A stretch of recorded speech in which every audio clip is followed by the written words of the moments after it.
या 4 पुस्तकांनी मला महाराजांकडे बघण्याचा एक वेगळा दृष्टिकोन दिला आणि यातलं हे पुस्तक किमान एकदा तरी प्रत्येकानं वाचलं पाहिजे असं मला वाटतं. पहिल्यांदा आहे शिवचरित्रातून आम्ही काय शिकावं, डॉक्टर जयसिंगराव पवार यांचं पुस्तक. मी आजही कुठलंही यातलं पान काढून सहज वाचत बसतो, कारण शिवाजी महाराजांनी घेतलेले निर्णय थेट माझ्याशी आज कशा संबंधित आहेत हे मला या पुस्तकाने समजवलंय.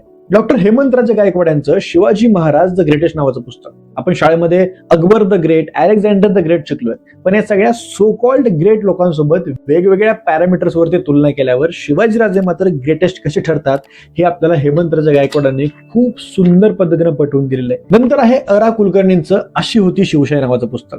जर तुम्हाला अस्सल साधनं, पुरावे वाचण्याची सवय नसेल तर हे पुस्तक तुम्हाला ती सवय करून देईल.